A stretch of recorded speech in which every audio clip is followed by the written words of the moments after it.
Welcome to Small Town Whispers, where history, folklore, and the paranormal collide.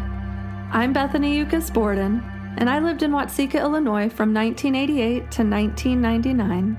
For over a decade, I walked the same streets, saw the same houses, and even had friends connected to the story we're about to dive into. This isn't just history for me, it's personal.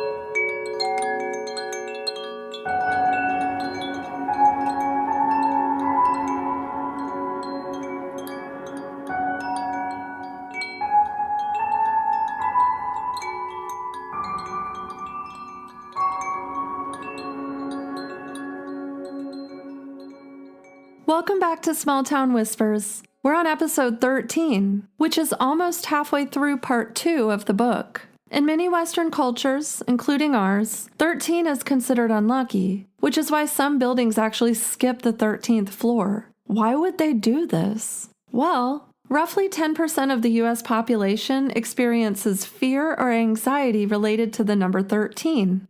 This superstition is known as triskaidekaphobia. Hold on. Triskaidekaphobia. Got it? Okay, that's the fear of the number 13. Now we all know. On the flip side, in parts of Italy and China, 13 can actually be considered lucky. We will discuss the number 13 in more detail on episode 15, which will be released on February 13th.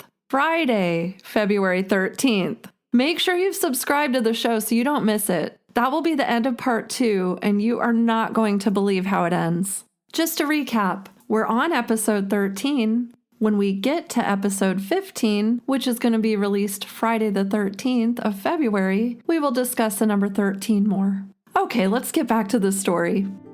After the school incident, life kept moving in Watseka. Weeks after it happened, Lavinia Durst hosted one of her usual society gatherings, the kind that would later earn a mention in the Iroquois Times Republic. The most prominent families in town filled her parlor, which didn't leave many people to gossip about. Lavinia always found a way, though.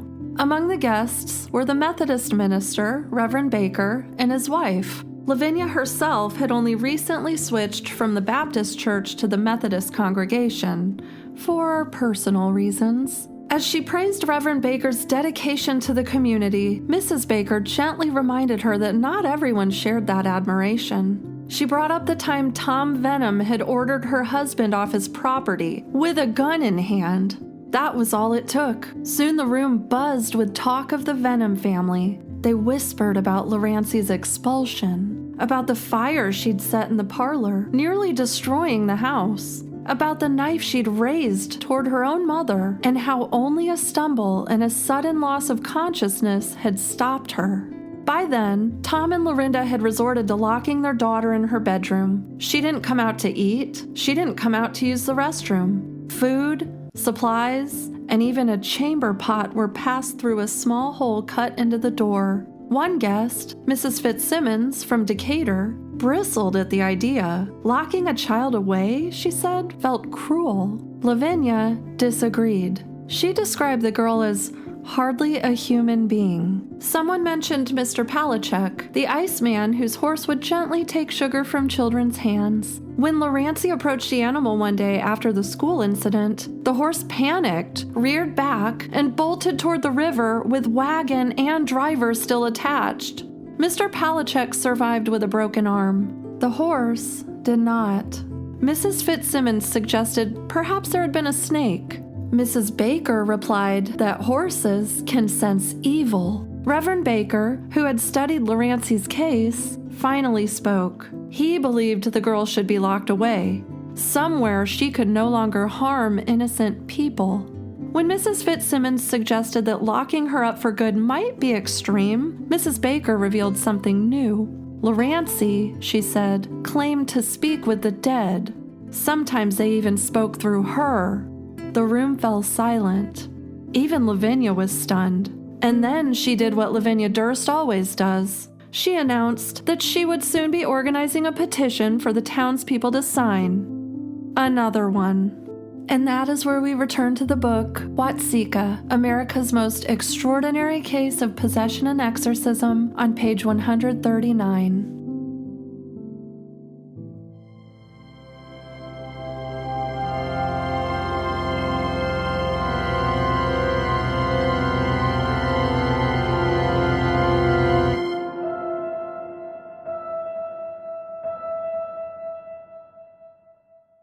A little more coffee, Dr. Stevens? Mrs. Fitzsimmons raised the china pot. Oh my, no. I've had sufficient, thank you. The doctor pushed his chair back from the dinner table and carefully wiped his mouth and brushed his beard with the napkin before placing it on his plate. That was a delicious meal. I want to thank you both for it. Nothing beats good home cooking. Hotel food is beginning to taste the same to me, no matter where I go. How long have you been away this time? Robert Fitzsimmons asked. It will be 6 weeks Tuesday next. My wife did manage to join me in Chicago for Christmas, however. Sometimes I wonder if the day won't come when I shall return to Janesville and my dear family won't remember me. He laughed. It was a deep and low-pitched laugh from that voice that had charmed thousands and supposedly cured hundreds. Dr. Edward Winchester Stevens was a man of some renown, not just in Decatur, where he had dined with the Fitzsimmonses, but all across the Union. He was a spiritualist and a healer. He gave lectures, he used his famous magnetic passes to cure various diseases, and he was a specialist in spirit obsession.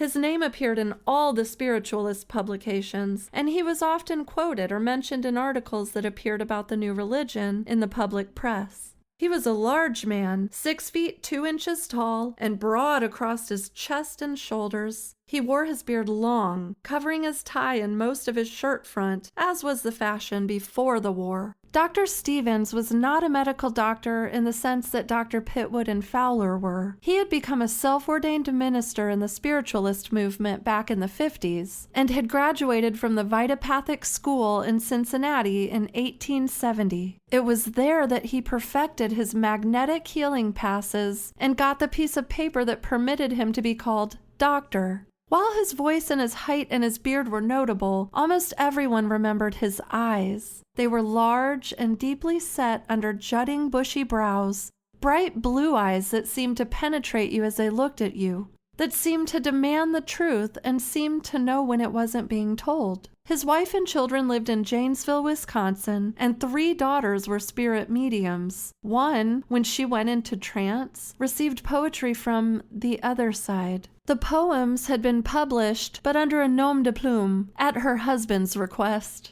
At 55 years of age, Dr. Stevens thought he had accomplished a great deal. He had no way of knowing that the post-dinner conversation that very evening would change his life. They moved into the parlor, where Robert Fitzsimmons handed him a cut crystal brandy glass and then filled it halfway from a cut crystal decanter. The Fitzsimmonses lived well in Decatur. She had inherited her father's dry goods store, and he had managed it so well that the business had become what would later be called a department store. Another store was being planned for Bloomington, and, if all went well, a 3rd store would open next year in Springfield. The couple was admired because they were young, lived well, and had money, but they were not admired for their religious convictions. Both believed in spirits, and both were pillars of the spiritualist church in Decatur. They were the ones who had sponsored Dr. Stevens' lecture to be held the next night. He would remain there for another week, seeing private clients who needed his physical and spiritual powers. "Have you ever been to Watseka before?" Robert asked. "No, I don't believe so. Where is it?" "Here in Illinois. Not too far from us, actually. Helen's married sister lives there." "Watseka?" The doctor rolled the name on his tongue. "Strange name for a town, isn't it? Is there a church there?" "Spiritualist church?" Helen asked. "Yes." She laughed. "Good heavens, no! They've got Baptists and Methodists and Catholics, but they don't want us." The doctor sighed. He was all too familiar with that kind of thinking. The reason I asked you here, Doctor, Robert sipped from his brandy glass, is that when Helen was there before Thanksgiving, she heard a story and we wondered if you had heard about it. About a little girl who is possessed, his wife added. Possessed? In what did you say the name was? Watseka. Yes, Watseka. No, I haven't heard about this little girl. He shook his head. What sort of possession do they say it is? The Methodist minister and the town gossip mill say this little girl frightens horses, that she tried to kill her mother, and that she goes into trance and demons speak through her. They have her locked in one room of the house and won't let her out even to do her private necessities. Good heavens, what kind of parents are they? From what I understand, they are farmers, or at least he is. She is a nervous woman, and since her daughter has been having those fits, as they call them, her health has gotten worse. She's a young woman, just turned 40, and her husband can't be too much older. Any other children? One, a boy. He seems to be all right. Not quite 20, I understand. They aren't poor people. By that I mean they own their own home and manage to dress modestly and eat well. They aren't rich, but they aren't suffering either. I drove by the house, and it's an average house, except for the wood that's nailed over the front parlor windows. Over the windows? The doctor's voice rose. What for? To keep that poor child from escaping. The whole town thinks she's dangerous and needs to stay locked up. I hear her father mistreats her at times, too. Whips her when she begs to be let out, and when she gets her fits, he refuses to let her have any food. Helen shuddered. They've reduced her to little more than an animal. They are most probably ignorant people, her husband said. They are afraid of what's happening and they can't explain it. And it shames them. Dr. Stevens pressed the rim of his glass against his lip. Maybe if I went there and saw the child, I could drive out whatever it is that's holding her and restore her health. Helen clapped her hands. Oh, could you, Dr. Stevens? I didn't want to ask you because I know how busy you are, but if you could do something for that girl. She's been on my mind ever since I heard about her. We would make sure you were financially rewarded, wouldn't we, Robert?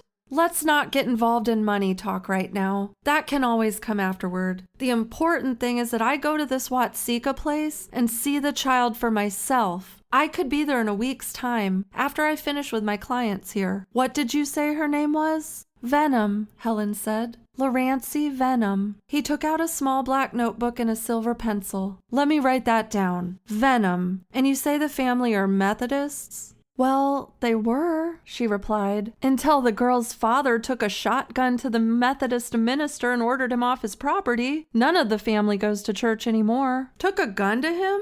Why? Because the preacher said the girl was crazy and evil. Too bad the gun didn't go off, her husband said. Richard, I'm shocked at you. She laughed. So that's two things the minister listens to. God and guns. And you'll need both when you get to Watseka. Just wait and see, Helen said. Dr. Stevens was not impressed when he got off the train in Watseka. He had been in many small towns, and after a while they all began to look alike. The depot was large and very busy, and by standing on the platform he could see the main street. He could read the sign, First National Bank, with IOOF of the Oddfellows Lodge rooms on the second floor. The Williams house, the hotel Helen had recommended, was just beyond it. He only had one bag, and it contained more books and clothes, so it was an easy walk down Walnut Street to the hotel. The snows of Christmas had melted, and a January thaw had begun. The boardwalk on the business side of the street had been swept clean for pedestrians. Some snow still remained on the opposite side of the street, along the tracks, where it had been piled to allow the horses space to pull their wagons and buggies. There was a great deal of frozen horse manure mixed with the frozen snow. He read the signs as he passed them. Dr. Roberts, dentist, McCurdy's harness shop, Culver's store, with lawyers Stearns and Amos on the second floor, Held Brothers Meats,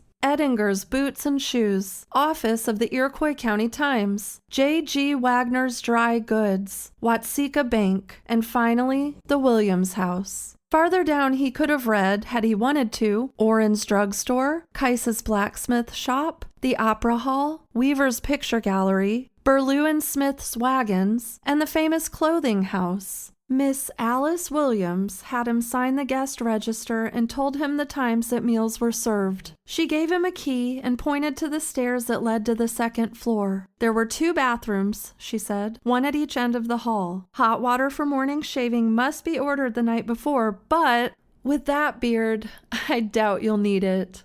The room was large, with a window opening on the main street and a view clear across the tracks to the southern part of town. He hung his extra suit in the wardrobe closet and put his 6 clean shirts on a ledge beside it. After he had combed his hair and brushed his beard, he put on his great coat and his warm fur cap. He walked down to the lobby and asked Miss Williams if she knew where the Venom family lived. They have a place over on 6th, all right. Their house sits in the middle of some vacant lots between Mulberry and Mechanics. You've got to go down 5th and then over one. 6 don't run up into Walnut. You can't miss it. They boarded up their parlor windows. She looked at the imposing stranger. What do you want with those people? I understand they have a daughter. Who is mad as a hoot owl, the lady said. I've come to see if I can help her. Did Tom Venom call you? Nobody called me. I came on my own. You'd better keep out of it. That girl will be locked up in another week, and we can all breathe easier. Locked up? In another week? Locked up where? He was becoming concerned about the little time he had left.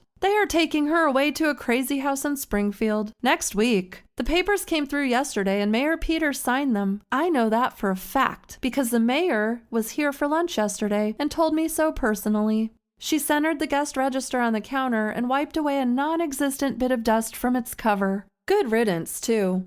Watseka's too small to have crazy people running loose in the streets. He nodded to her. Between Mulberry and Mechanics on 6, you said? Thank you very much. A good morning to you, madame. He pulled his coat tighter and adjusted his cap. It is doubtful if I will be back in time for lunch. You did say supper was between 6 and 7? She nodded. He walked back down Walnut Street, in the direction he had come from the depot. At 4th Street, he looked across at the corner building. It was one of the few structures on that side of the street, with its rear entrance facing the tracks. A window on the 2nd floor was opened to let in fresh air. Dr. Stevens saw a white-haired man look at him, then close the window and move out of sight. He read the gold lettering on the window, Asa B. Roth, Attorney at Law. He continued down Walnut to the next block, which was 5th Street, and turned right, crossed the tracks, crossed Cherry and Locust Streets, and when he came to Mulberry, he walked 1 block, turning right again on 6th. It had been easy going until he turned on 6th. Most of the walkways had been cleared of snow, but 6th had its own brand of desolation. There were no wooden walks, just a foot trail through ice and drifted snow. He sensed the Venom home before he saw it. There was a tingling down his spine, and he shuddered under his warm greatcoat. The house sat in silence, back from the street, protected from the outside by 2 tall trees that, black and leafless, did nothing more than stand like ink drawings against the snow on the ground and the paint on the walls. And there were the slats, nailed in large X's across 2 front windows and 2 side windows. As he made his way slowly through the snow up the path to the low front porch, he tried to see what was behind those windows, but the blinds were drawn. The summer screen door was still hanging, and he had to open it to use the door knocker. It was a dainty bronze female hand, and it held a bronze ball. It was the only bit of ornamentation he could see. He knocked and waited. There was a large window a few feet from the door, but it was draped in heavy curtains. There were no slats nailed to its frame, however. He was about to knock again when the door opened. A woman looked at him through the narrow space between the door and the frame. "Yes," she said. "Mrs. Venom?" "Yes."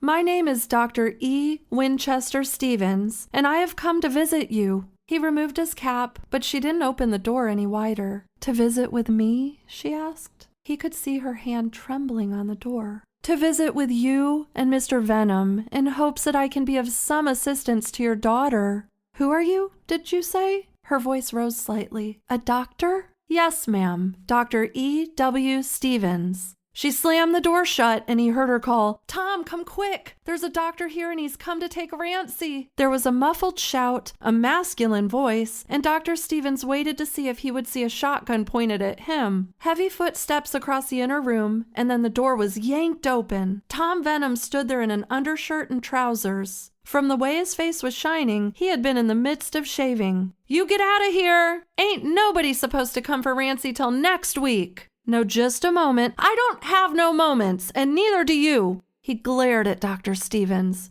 "You have no right." "Shut up!" "What?" Tom looked stunned. "I said," Dr. Stevens repeated, "shut up."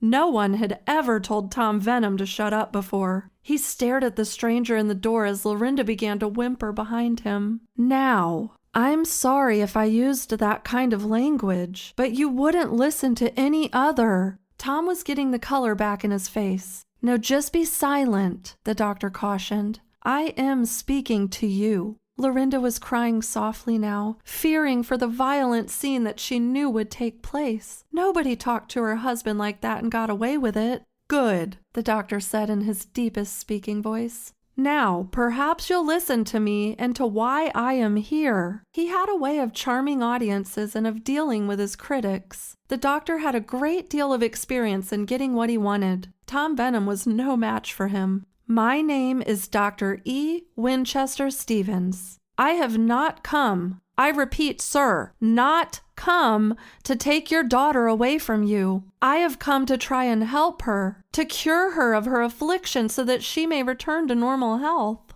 "Nobody ever told me to shut up before," Tom growled, but didn't make any move toward the man in the great coat. "More's the pity," replied the doctor. "Perhaps if they had, you wouldn't be in the situation you are at the present." He was sure of himself now. The man was willing to listen. "Your daughter is under severe pressure from outside influences. Pressure that makes her appear as if she is not sane." Tom looked at him. "Pressure? What kind of pressure?" "I am a man of God," the doctor said. "My calling has been, for the past 20 years, to drive entities from the bodies of innocent victims. I believe your daughter is such a victim." "To drive what?" "Entities." "What's that?"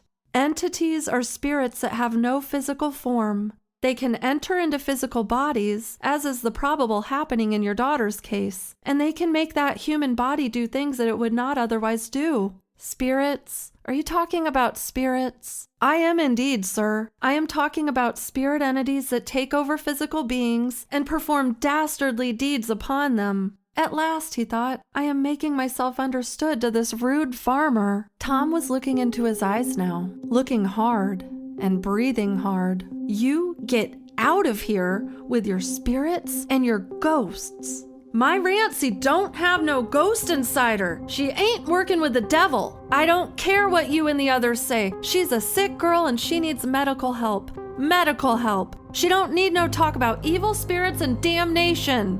Dr. Stevens was taken aback by this sudden twist in the conversation. "My good man, I did not use the word evil. I merely said that you used the word spirits and ghosts and all that stuff. That's what you said. I don't need you. I don't even know who you are. Now get out of here." He walked out on the porch. Dr. Stevens took a couple steps backward. "I assure you that I came in friendship and in God's service," he said quickly. "And I assure you, mister, whoever you are, that if you don't get off my property, I'll blow your head clean off your shoulders. Just let me see the girl." "You ain't seeing nobody. You're going to get the hell out of here." He took a few steps forward. Dr. Stevens found himself walking backward onto the steps of the porch. "If you'd let me just see the child for a few minutes, I could help.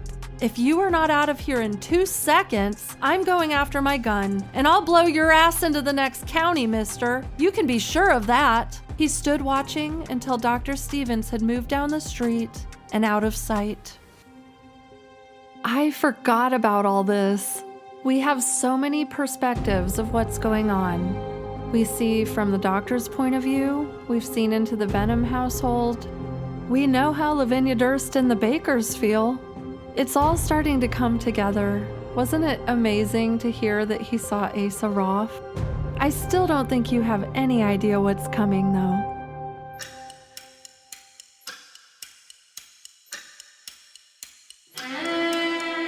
Now, join me under the porch light, the place where memories meet the present and voices from the past still linger in the dark. Tonight, we listen, not to the pages from a book, but to the people who have felt the unexplained and found the courage to share it. Welcome to Porchlight Whispers. I don't know if I've mentioned it yet, but that's my husband Chris doing the voice for the Porchlight Whispers intro. I just listened to it before I started recording, and I'm really glad he said the thing about courage, because I'm a little nervous about this one. I'm gonna be pretty open and honest in this week's Porchlight Whispers. Reading this excerpt gave me a flood of memories. As it listed the street names, I thought of how many times I had walked or driven up and down Walnut Street. How many times did I get stuck by a train trying to get to school or home from school or anywhere? 29 years ago this month, I was doing my behind-the-wheel driving in January in Watseka, and I was so embarrassed that I fishtailed somewhere downtown as I was trying to turn left.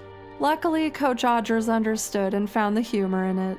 My senior year of high school, I was running late as usual, and I scraped just enough of the windshield of the driver's side of my windshield so I could see, and I headed to school. Little did I know that when I turned right onto Walnut Street and started going directly into the sun, I would be blinded. Luckily, I knew Walnut Street so well that I was somehow able to turn into the Vips parking lot safely and scrape the rest of my windshield before I kept going. Only in a small town.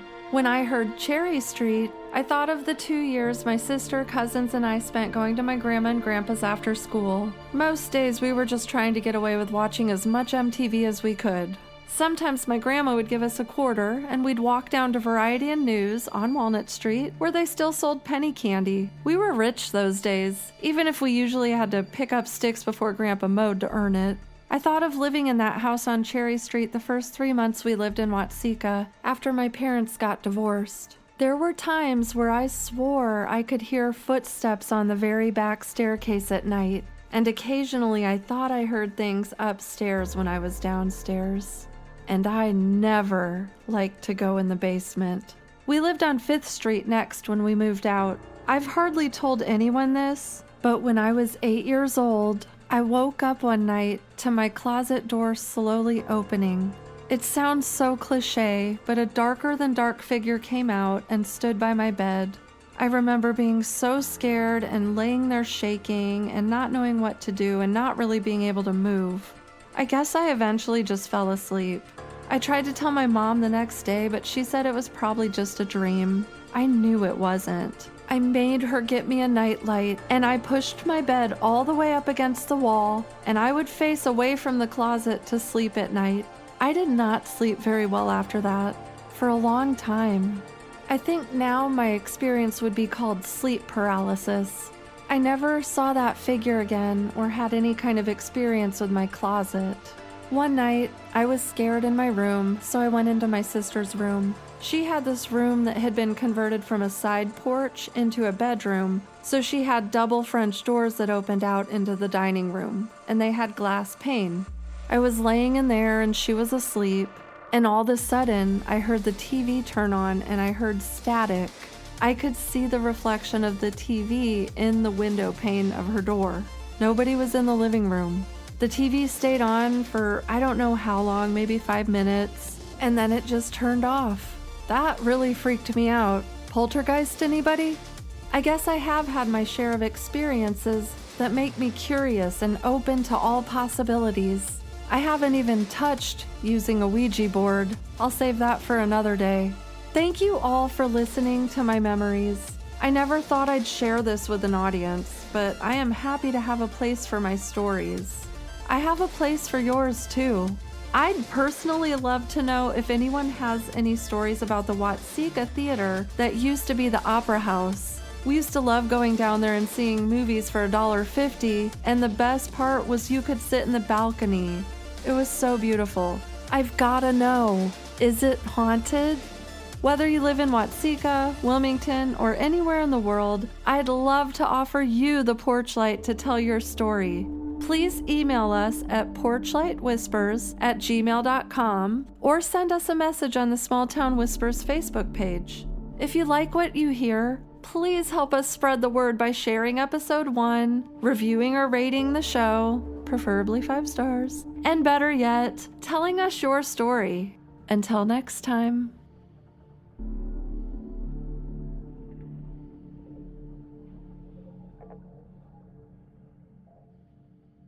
That was this week's edition of Porchlight Whispers. Do you have an experience of your own to tell? We want to hear your stories.